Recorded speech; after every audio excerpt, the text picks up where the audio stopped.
Hello everybody, and welcome back to another video from Nelson, from NQuad10, Haydos623, whatever. Right, so today I'm talking about another Marco build yet again. Since my last video, right, I've won my first ever local scene back when the Doffy and Lucha meta was really prevalent in like the release of 8.5, OP 8.5. Now, it's like OP 11 pre-release has just come up, but I finally won my first ever EB02 formats. Well, I didn't win. I came top 64 in a sort of like a big online regional-esque event with a lot of really good players, which is a big deal for me personally since I could always never quite break the top 64 bracket for a lot of these events with these sort of like not quite meta decks, right? I think people consider Marco to be a contender these days, but I've been playing this leader since OP8, like on release since OP08. And now I was finally able to place my first top 64. I placed 40th actually, right? Since in the previous regionals for this deck, I had been placing 66, 80, 90, and I was always one win away or a little bit of a seeding away, sort of bracketing away from the elusive top 64 prize, right? And now that I've gotten a lot better at the game and understand a lot more about the game and the meta and whatever, and I've won a lot more locals using other rogue decks, right? I've won many locals at smaller areas with leaders like Nico Robin, Rosinante, Red Purple Sugar. I've won a Red Green Smoker on multiple various builds. Right, I've won a Marco many times as well, including a few Store Treasure Cups. Right, so I can finally call myself relatively experienced with this deck, as well as the game in general, playing a variety of multicolor leaders. Right, so first of all, instead of doing what I did last time, where we talk about we just break the deck list down and just talk about this card and this card, and this card individually.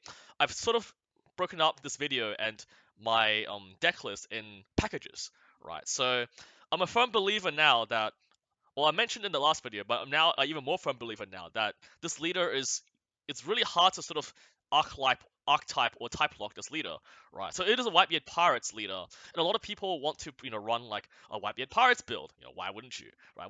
Why would you not think that, right? Or whatever, like maybe they would even run like a Straw Hat build with, I know someone like one of the really good players in Australia runs a pseudo Straw Hat build with like 18-ish hits, right? But it's usually really hard to find some level of consistency doing this.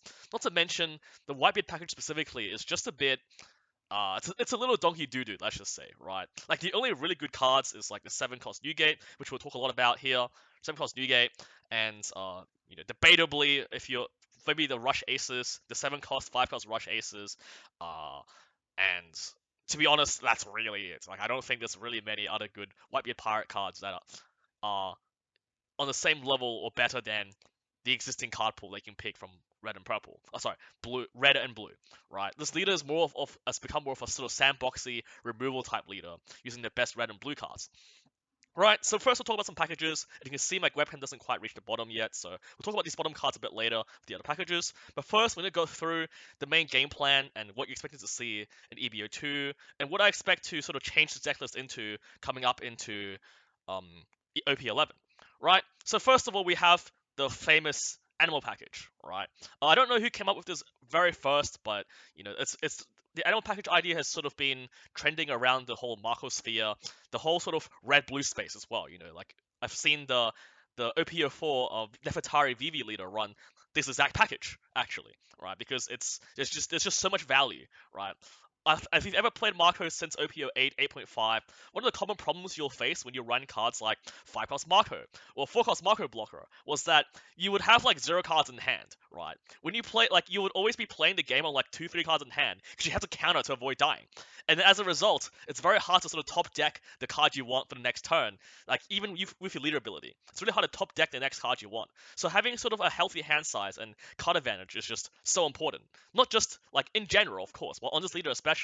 When you play any 4-life leader, you almost if you play a 4-life leader, you will know how hard it is to beat a 5-life leader, right? Like you have to counter out early to avoid dying. You're -1, you're like -1 from your life, and then you're also like -2 or 3 more because you have to counter out earlier to save yourself from dying, right? So you're at a huge disadvantage already when you play a 4-life leader. So your leader ability, your usage of leader ability, and getting card advantage back is a integral part of playing any 4-life leaders. And in the past, almost every 4-life leader that's been successful either have really overtuned abilities that can impact the board state, or they're part yellow because they can heal, or they're they have some way to get insane amounts of card advantage, right?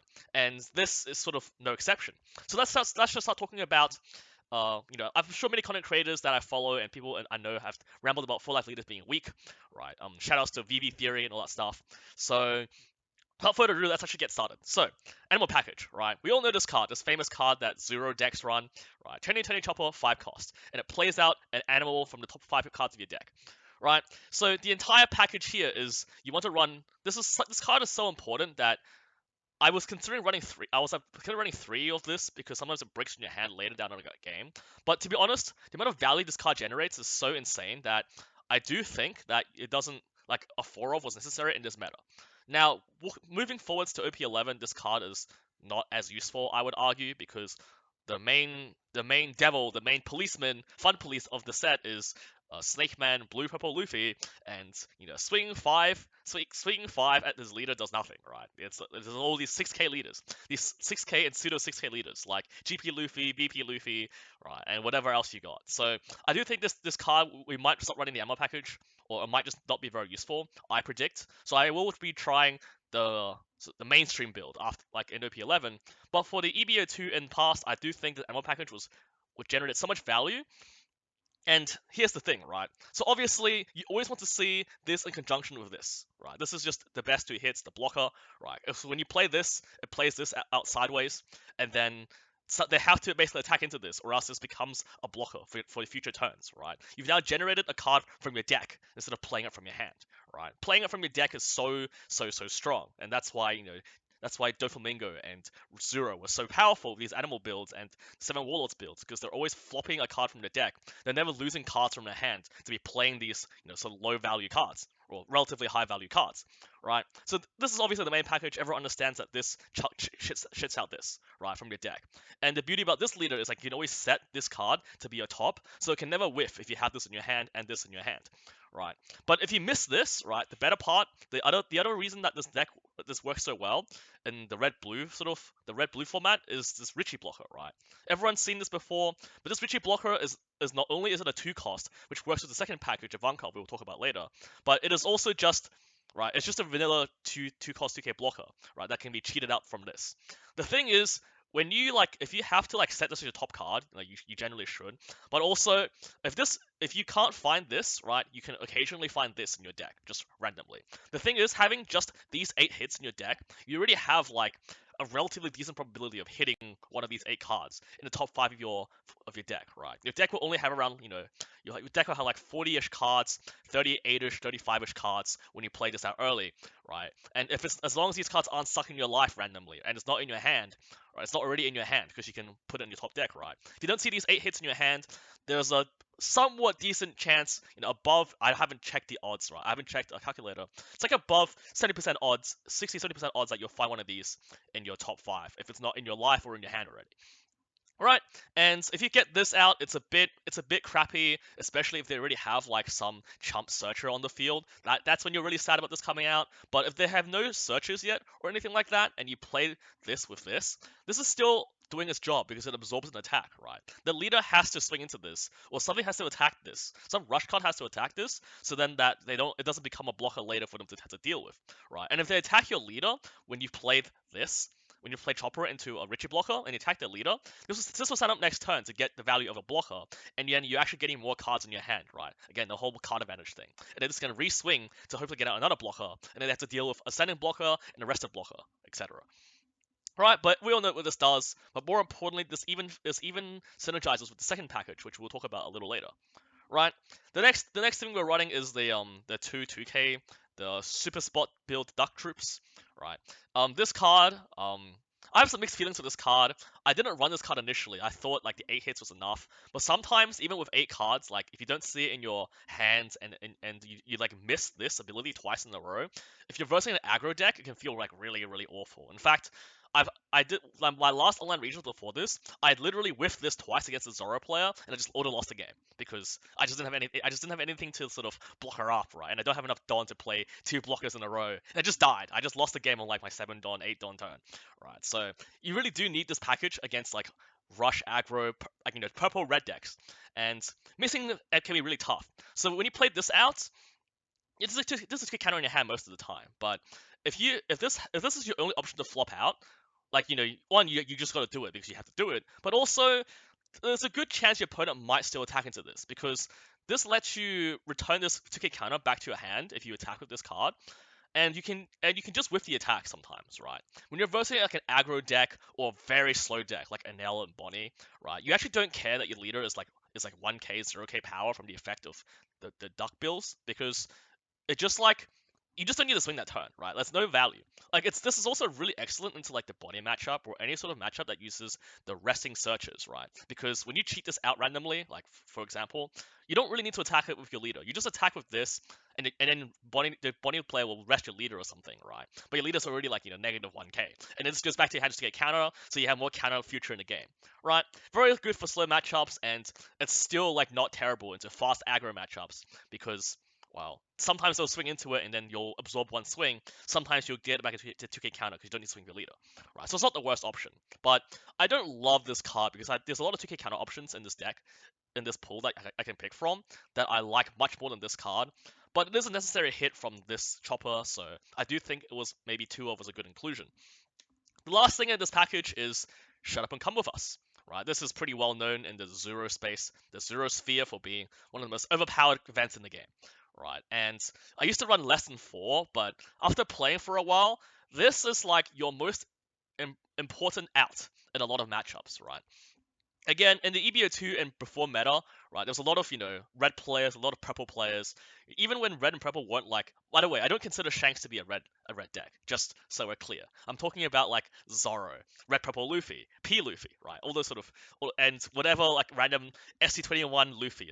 People play at locals very often, right? So I don't know, your results may vary, but at my sort of local area, local scenes, and sort of relatively competitive spaces, there's a lot of sort of, I would consider, degenerate players, sort of brain off turbo players who just sort of coin flip it. Sorry, coin flip players is what I'm looking for, right? They just play these coin flip decks. They want to go first. They just want to ram at you as fast as possible and hope they kill you very fast, right? And there's a lot of them, like for some reason. So no one wants to play the big brain control decks anymore. Bonnie is very unpopular here for some reason, right? Even though my friends all play it, right? It's on the largely red and purple were very popular for the past month or so. So this is a very important out, right? Not only is this an excellent card to have if you're going second, right? So on your 2-don turn, right, if you have both this, or you have one of these 2 cards, and then you have this in your hand as well, one of these 2 combos, right? On your 2-don turn, you go leader effect, you attach 1 don, right? You go attach 1 don, leader effect, you have these in your hand. You put this, if you're versing, if you need to play a blocker, you play this. If you need to play like develop a body, you always want to play this usually. Set it on your top deck, right, top of your deck, and then you have 1 don left because you're on 2 don turn, and then you just pass. And there's no way your opponent thinks you have an event unless they know of your deck in advance, right? So on your 2 don turn, you do this, right? And even then, they don't know, right? Even if they have your deck, they're not sure you have this in your hand. But it's like, it doesn't look like you have an event ready. So then they're going to swing, 5 at your leader, or 8 at leader if they have no 3-don play.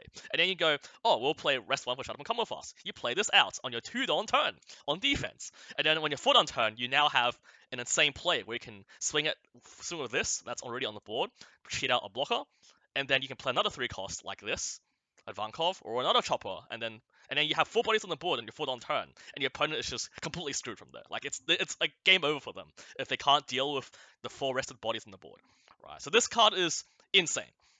But also something that a lot of people don't understand even now is that this card is like, it's almost like a like a 4k 5k counter sometimes in the late game, right? Because a lot of times when you're not playing Sanji plus something, the 9 cost Sanji, right? You're going to play something like a 7 cost and then like a 2 cost blocker, or a 7 cost or a 3 cost, or like some 6 cost and a 3 cost blocker, right? And then 1 don up.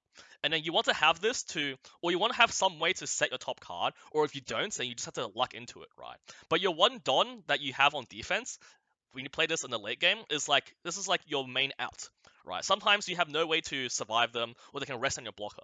So then you have your 1 don, you make sure you use the event first to play out, right, on defense, to play out this blocker or this blocker, right? If you hit one of these 2 on defense, like when you really need to, right, you can't block on the same turn you play it out due to how ruling works, right? It has to have, because when you defend, when someone attacks you, swings 7 at leader or something, Someone's doing the same about leader, and you use this event to cheat out a blocker, right? They have to. You normally would have to block first to play counter, right? But since you countered with an event first, you can't now go back to the blocking stage. So you have to play the event, cheat out a blocker, take the first hit, or counter out with something else, and then the next turn they attack, you can now block with the card you cheated out. Some players in the regional didn't even understand this, and honestly, I could have even cheated at the regional event and said that I could have blocked on the same turn. But obviously you shouldn't, because we all have good integrity, right? It's just this is somehow a rule that those people don't even understand, at this point in the game. So even though Zoro's been out for forever, you can cheat a blocker out with this, but then it can only block on the next turn to survive lethal attempts, right? Which is lethal attempts is a recurring theme you'll find to try and solve on this leader, because people understand that most decks cannot sort of out control you, so they have to try and kill you very quickly, right? So that's like a reoccurring theme to generate value and chump blockers and stuff to distract your opponent while you try and win the game, try to control the board and win the game slowly. Right, so we talked about all of this already, so that's that. Right, and now let's put the second package. Right, so this is the chopper package, animal package, boom, boom, boom. Here. Animal package right here. Well, I haven't put these away because these also have synergy with the second package we can talk about. They're very insane, right? There is two sort of synergies with these two cards, which is the Ivankov. Now, in the past, in OP8, 8.5, Marco players, we used to run that disgusting card called Sanji's Pilaf, which bricks a lot, and it's only very amazing if it triggers, right? And now people have realized that Ivankov is a superior version of Sanji's Pilaf. This card is Sanji's Pilaf in disguise, right? Kind of, right? It becomes Sanji's Pilaf if it swings once. It kind of becomes Sanji's Pilaf if you swing it with it once, right? Because this card plays out at 2 costs from top of your deck, and there's a lot of really good 2-cost hits, right? We're gonna talk about that right now. So 2-cost hits, right? We have the chopper block, we have the animal blocker, Richie Blocker. So if you're not running the animal package, the other blocker you would run is Duval, which I'll have here somewhere. Yep. So if you're not running the animal package, you are probably running 4 of this blocker. Duval, which lets you set your top 3, right? This is the original sort of like OG package, the standard traditional build, right? I used to run this in my build as well, but I couldn't find space for it because I just found the other cards that I'll explain later to be more necessary than this card, right? And we already have this 2-cost blocker, so the Duval is sort of like, it's really nice to have the top 3 look, but especially if you want to check if your animal will whiff or not. But there was just too many packages going on that I realized that I should just probably cut the Duval and put something else more useful, right? So this can cheat out a blocker, which is like, this is already like you're going -1 for like 2 cards. So this, you kind of like refunded a card almost, because you're playing at 2 cards with one cost if it hits, right? Or you can set your top deck if you're going second, right? And this is probably the least ideal hit, but if you have to, or a blind whiffs, if a blind hits, you just got to, right? And then the other 2-cost hits are, right, let me just check, is in the 2K counter list. So these two and these. Okay, yep, here it is. So this is all your hits. Mask, Deuce. While we're here, we can talk about 2K counters.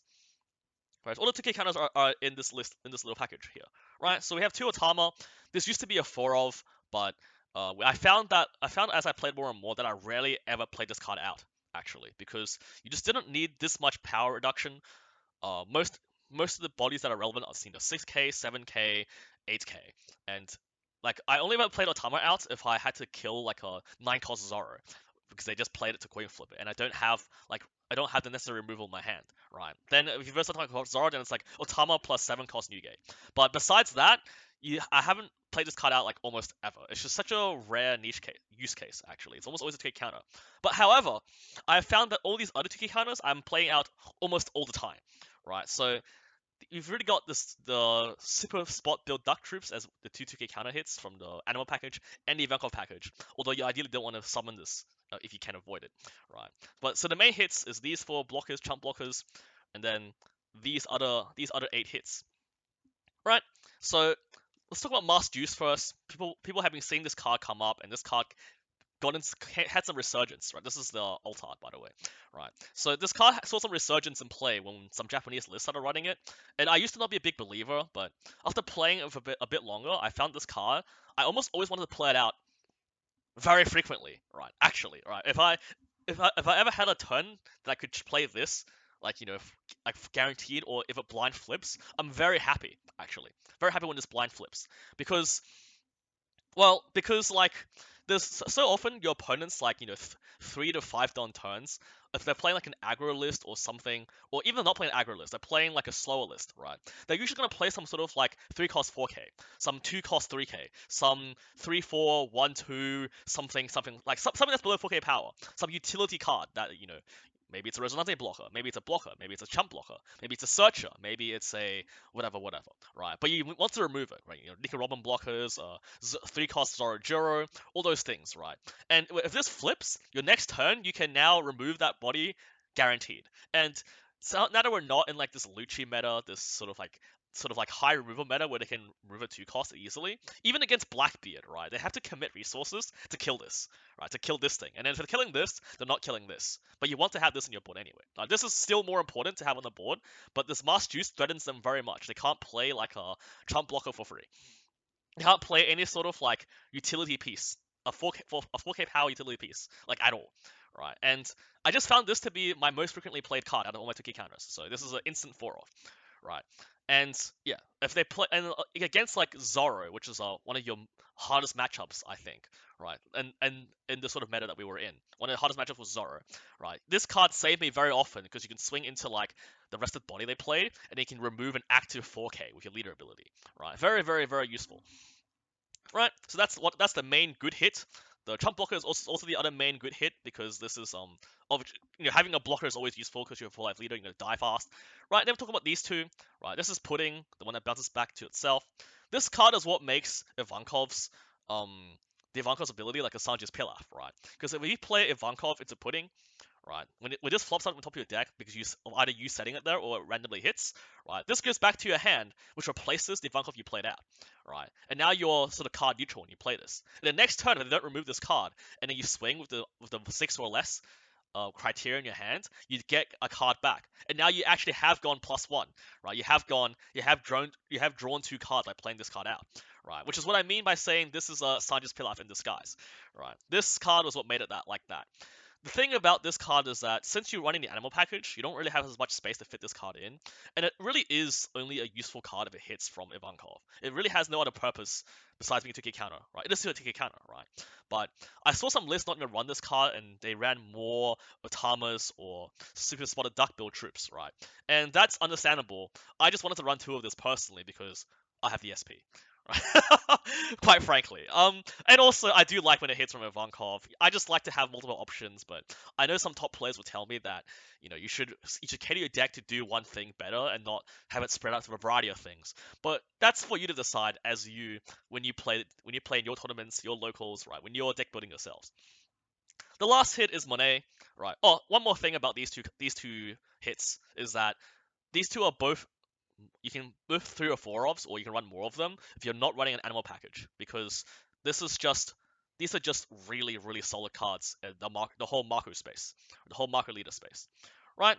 So the Monet is a pretty self-explanatory card, but this card has insane synergies in this deck, more than I thought, right? So of course it's just like you rest it and you give Plumbing -1 power, which is always very good in Marco because you can remove a higher threshold, and also it attaches to Rested Dawn.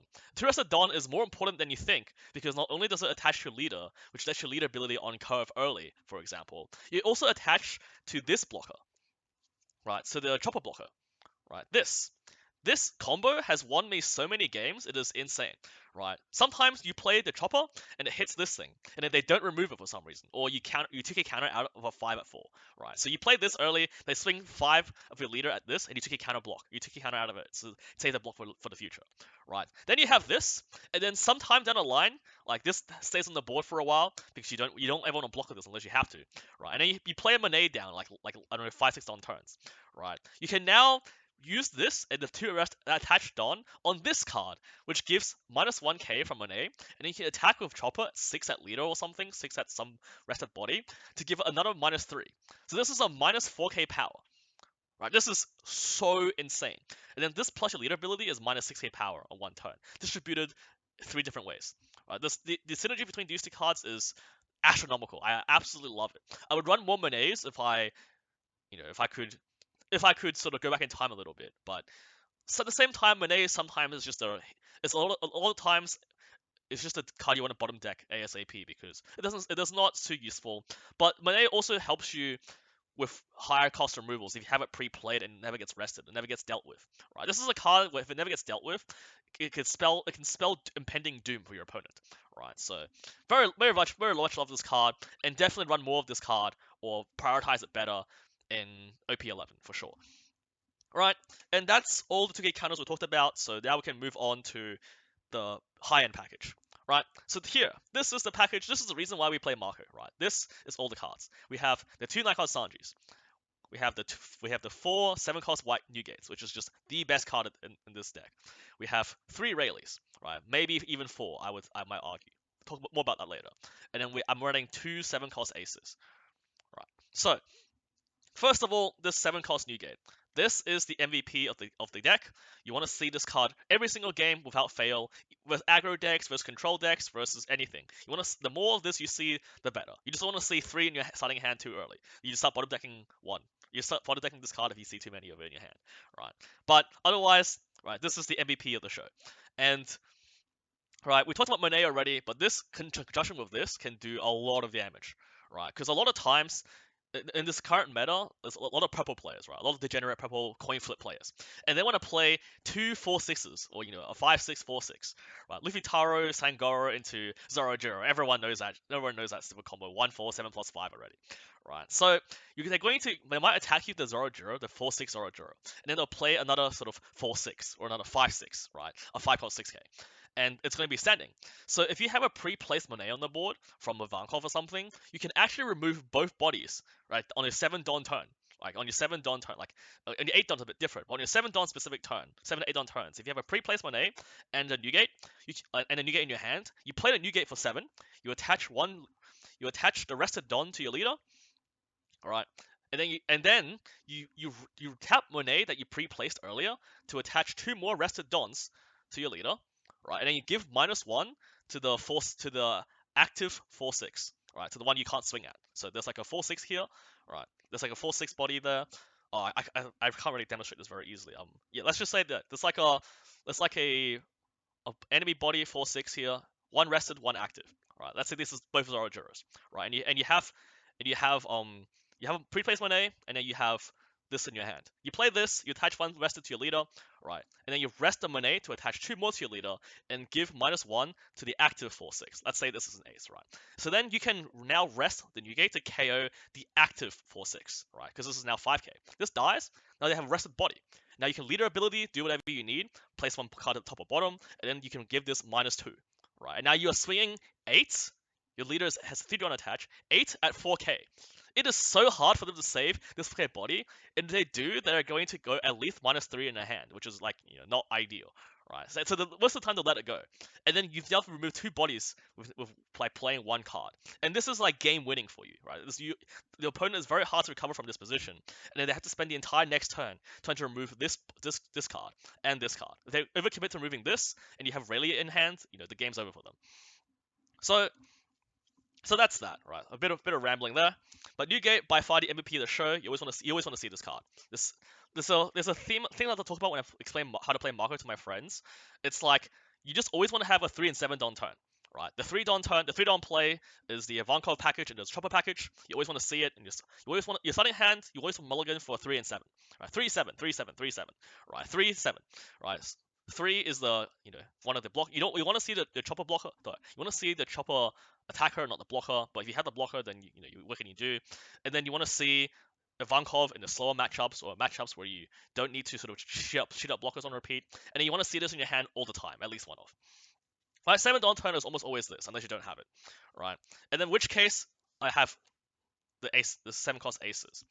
I think I stopped running this card for a little while in OP8, OP8.5, OP9, but I talked about it in the last video, and the more I talk about it, I still think this card is very good, because a lot of times they will swing some pretty high, like some 8k body Luffy Taro, some 7k, 8k at you, and playing Rayleigh isn't quite enough to guarantee the kill, right? Like you'll remove 1 body with Rayleigh, but then like So like you almost don't want to play this on curve, by the way. Like unless it's the only option, you really want to play this card out on curve. You always want to play the 7-cost wipe Newgate, right? But you play this after you play the Whitebeard if this ever sticks. If this card ever sticks for like a long time, like every future card you want to play is this, and then this can KO like a 10k. Right, this can KO 10k, 11k with Monet, more if you have Otama, right? The list it goes real hard, right? But this is like I really like this card because sometimes they'll swing, they have one big body that swings and then one that's still active. And then you can give -3 to the one that's rested and active. You can use a Newgate that you played previously to KO the active one, and then you can use 7k swing at like the 6 or 5k rested body that you've reduced it down to from like 8, 7, 8 or 9, right? And it is really hard to get out of this plus your leader, right? Plus your leader, plus whatever else. You might even have an Ivankov on the board still, or you might even have a chopper on the board still. And then the Newgate KOs the active body. Your leader is 6k. This is 5k. This is 7, and then this is going to just triple swing into the the neck down 5 or 4k body. And they just can't save it without ditching their entire hand. It's just so difficult, right? I have a perception of this card, but some lists don't run it, and I kind of understand why, right? I kind of understand why because it is a bit bricky, and it sometimes is just a win harder tool, but it has rush. So worst case scenario, it becomes a 7-cost rusher if you need to close the game because you want to die next turn, right? So it is what it is. I love this card. Bricks a lot. I dive because I brick from this card a lot sometimes, but I'm in love with it, and I do think next set in OP11 this is more necessary than it ever has been. So dude, it is what it is. Do think of it what you will. It is a 7-cost play, and sometimes Luffy players, purple players want to play 7-cost Sanji instead of Luffy Taro because they want to remove your Ivankov. In which case, if you don't have this Newgate and you have this ace instead, this card really pops off, right? It can reduce a 7k character to a 2k, right? Really, really insane. And also, some players forget this card has Rush for some reason. I literally won a game on the regionals because someone forgot this has Rush. Right? They tried to protect the 3k Luffy Tower, then they forgot this had Rush, and then they went down. Then they went down to 4 Dawn with Goblin Giant, and then they still lost the card. So it was GG for them. Not saying you should rely on opponents making mistakes, but just saying this card has a lot of power. Right, now the next card. Silver's Rayleigh. This is a no-brainer, right? This card can remove an 8k body, right, with your leader combined with leader effect. On 9 down turn, this card leader effect plus Rayleigh removes an 8k and then reduces 2k for something else, right? You can also, if it's a 7k, you can reduce something by 3k and KO the 7k with leader plus Rayleigh, right?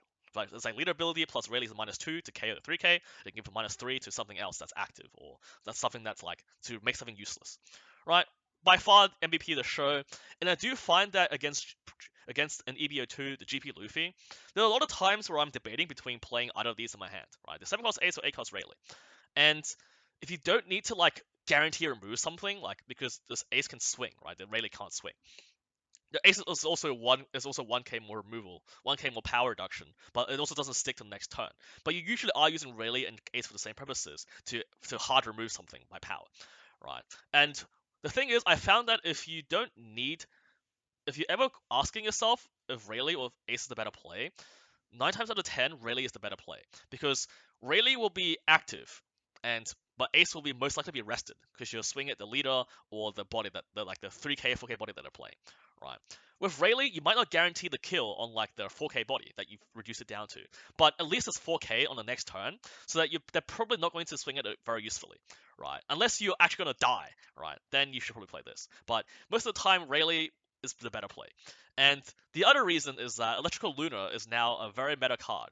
And so often I have had a turn where the game losing turn is you play Newgate the previous turn, you play Ace to remove their body, right? And then they play, so these are both rested, and then they play Electrical Luna, and then they develop some shit, and then you don't have another Newgate or Rayleigh in your hand, or you don't have sufficient removal next turn. Or they play Electrical Luna and the 6-cost Luffy, which like double attacks you, and then you're at 0 life, or like 1 life and nothing to really play, and then you're just fucked. You auto lose the game. Whereas if I had this rested and a Rayleigh active, and then they play some Rush Body and Electrical Luna, it's like at least this can kill the Luffy. If it doesn't kill the Luffy, and then you can play a blocker and survive the next turn, right?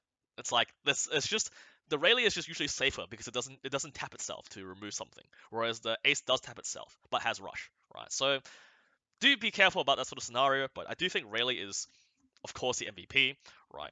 And then the reason everyone plays Marco is the Sanji, right? I see a lot of lists run 3 Sanjis, but I do think 2 of is actually enough, especially if you're running a lot of low cost builds, like a lot of low cost stuff like Chopper, right? Because let's just put it this way. I still see builds run 3 Sanjis even today, but I think 2 is more than sufficient. Like you only have this many hits, right? You have 4 Newgates, 2 Aces if you run it, and three Rayleighs. Let's just say, right, you have 1, 2, 3, 4, 5, 6, 7. You have 9 hits here. This is 9 hits. 1, 2, 3, 4, 5, 6, 7. Wait. 1, 2, 3, 4, 5, 6, 7, 8, 9. 9 hits.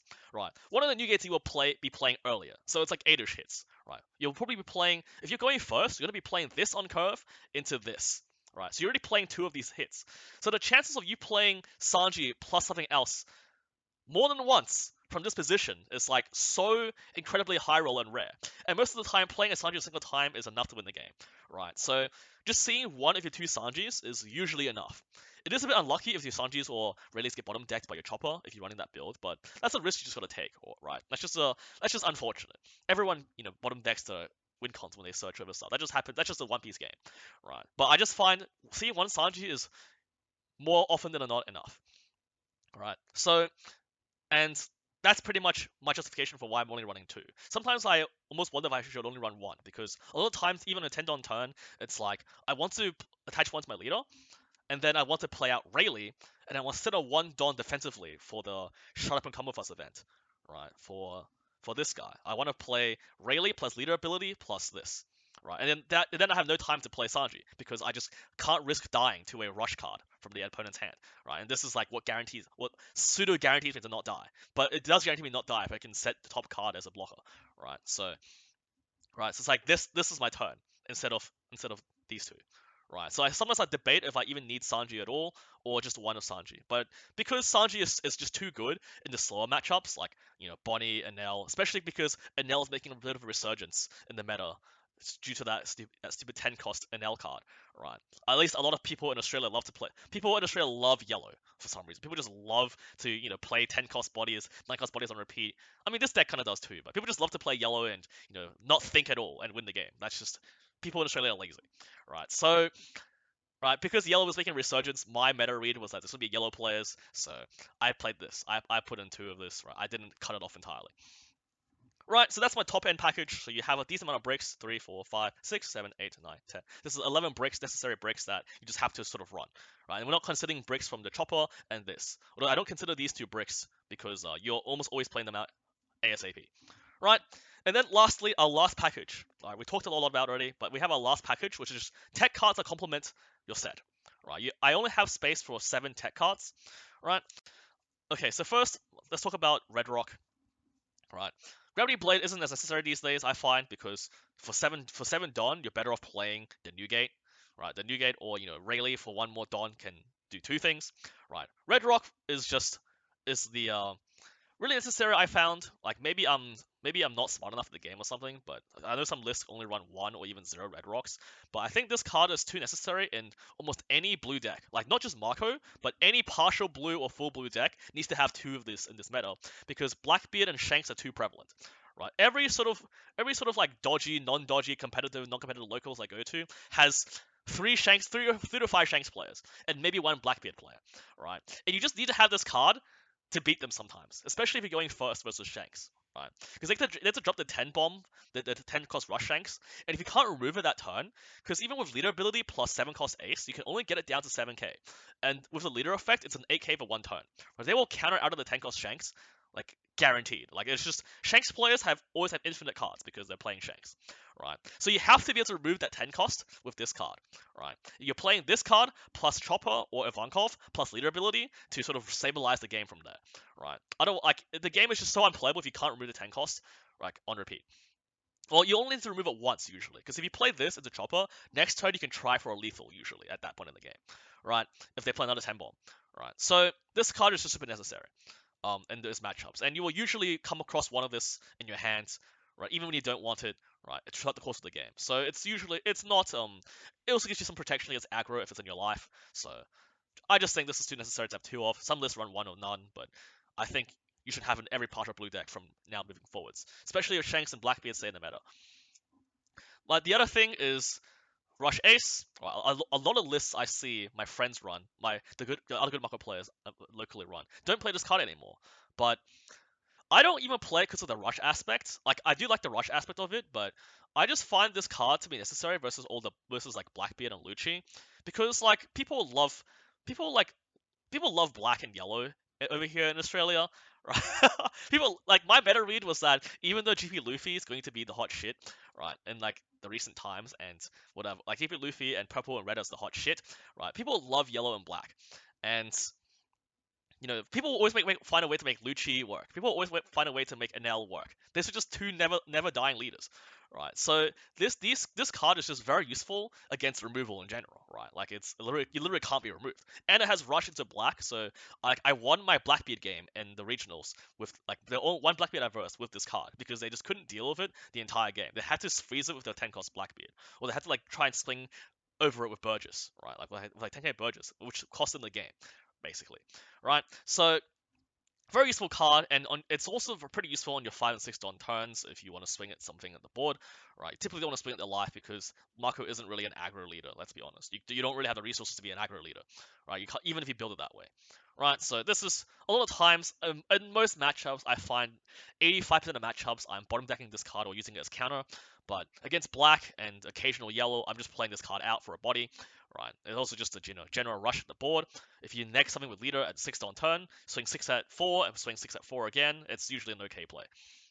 Right, so that's 2 rush aces for me. I'm set on not giving up this card, but your results may vary. Right, then we have these three. Right, these three are like my sort of spicy tech options. Let me just open the window a little bit more here. Right, so these three are my. Oh my goodness, it's still dark. Hold on, give me a little bit. Okay, here we go.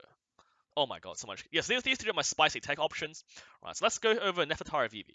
Right, so I don't know if I'm just the most unluckiest player in the world or something, but for some reason, I talked about earlier that you need to do your 3 and 7 costs, right? Your whole game plan is to find your 3 and 7 curve, your 3 and 7 cost curves the entire time.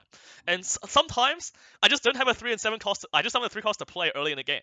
So I just found, okay, so I have 4 choppers and 4 Ivankovs. If I don't see those, like what the fuck am I meant to do, right? And I just thought this Vivi card is just very good in general for this leader. And I do think this can be 2 or 3 of in OP11 but this card isn't it's the same thing as Sanji's Pilaf, but it isn't a brick in your hand, but it doesn't have a trigger. And to be honest, if you have no way to return this card to your hand, like with Jozu that I'm not running, 6 cost Jozu that I'm not running, this card isn't actually that useful, but it is a 3 cost hit. It is a way to add more 3 cost hits to my deck.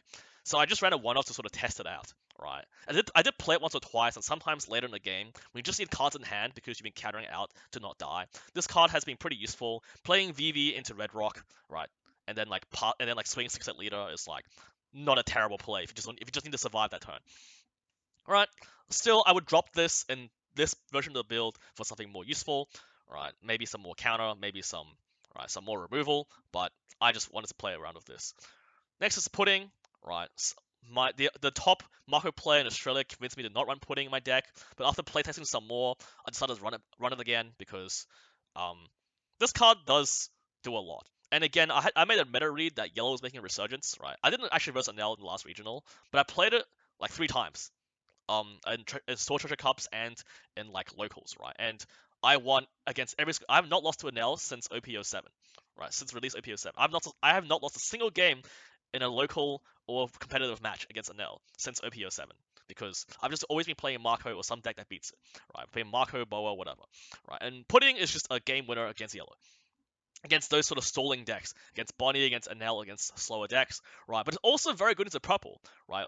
These days, GP Luffy Green Purple Luffy is so strong because every card they play is like card neutral or better, right? Even on the 4 Don turn, if they're going second, right? After they play, they're gonna take the first swing 5 at leader no matter what because they're greedy and they don't need to worry. Right, they're gonna be 60 leader for the entire game. Right, so they're gonna have 8 cards in hand on the 4-don turn. So if you on your 5-don turn, if you have nothing else to play, right, I just leader effect and play this to give them -3 and swing 6 at leader again. And this can really put a lot of pressure on their hand size. And if they don't draw into Sanji Pudding, right, because you've shuffled their hand, right, they could be in a bit of a trouble. I just think this Pudding card is just way too useful versus the GP Luffy matchup and NL matchups that I decided to put one in with it in. It also doesn't break. Right. And then, but maybe you could run more Monets and Duval blockers or whatever. Like or 5-cost Marco or whatever. Some low removal. It's really up to you. And then lastly is the Newgate card. Right. So this is a card that I was also convinced to remove, and I eventually did cut it from my deck. But after playing a bit more, I put it back in my deck. Right. And for mostly 2 reasons. Same reasons as these 2 cards actually. All 3 of these cards I put in sort of are used in for the same decks and purposes as each other, right? For the slower matchups. But a lot of times, for Newgate specifically, I found that there are some times where I have a Sanji play, like a 9-card Sanji play ready, but I have nothing useful to remove because I've been removing their bodies on repeat, right? Like the 4/6s, 5/7s, whatever. If they're playing some tempo deck, their board is already cleared, and Rayleigh doesn't really do anything meaningful. But I'm so low hand size or so low life that I risk dying to use a Hachi rest my board, or 7-cost Sanji rest my board, or 6-cost secret EB02 secret Luffy double attack swing, like 7/7/8 at leader, right? With an empty board. Like I can get lethal at one card in hand, or whatever. And if I play a blocker out, it's still risky because they can rest it, and then or you can get Hoodie Jones or something, right? You can get Hoodie Jones reversing a different matchup. Red Green Smoker, Bonnie, whatever. So even if you don't play Sanji into Newgate, I found that Newgate has saved a lot of games for me because just being a 7k leader that one more turn has it just makes it so that you can't possibly die, right? Like the leader can't swing at you, and then they have to commit, if their board is relatively empty, they have to commit extra resources to play the rush and attach Don on top of it to even make you pitch a 2k, and then now that you have a Newgate on the board, you can now go for lethal because the blocker they play can be KO'd by Newgate's effect or some other sort of removal, and then you swing a minimum 10 plus something for lethal, right? Or even then you don't need to go for lethal, you can just clear the board with 10-cost Newgate. Right, play another Rayleigh, play another 7-cost Newgate into Shut Up and Come blocker, right? This just stabilizes some games where you just don't need to remove something, but you need to live, right? And develop a big body at the same time. Because if you're just playing 3 blockers and passing, you haven't progressed the game state very much because you can only swing at the leader with your leader, and then you gotta hope that your 3 blockers can all survive, and then you have to you're still in the same position to have to attempt lethal, and you're risking dying yourself, right? So this solves that sort of problem, and that's my deck list, right? That's my entire deck list. This is right. We've gone through our tech options for this set. We've gone through the top end package, right? The Sanjis, Aces, Newgates, and Rayleighs. We've gone through the dual low end package, right? 4 Ivankovs. Gone through 4 Ivankovs plus the 2 Otamas for the 2k counter.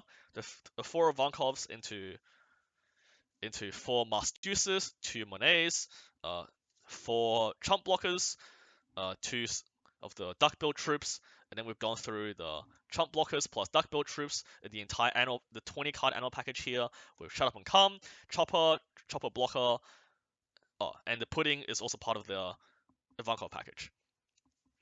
And there it is. I've rambled again for almost 50 minutes somehow, even though I try to keep it short. I just had too much to talk about. Sorry about that very much. I know some people dislike me rambling, but if you found this video helpful, thank you so much for making it here. I doubt anyone has made it this far. So yeah, I'm really proud of my Marco top 64 lately and how I've been doing pretty well and getting a bit more reputation and fame in my local spheres and in the sort of whole deck builder sort of community. So thank you also so much, and hopefully we'll see you during my next win.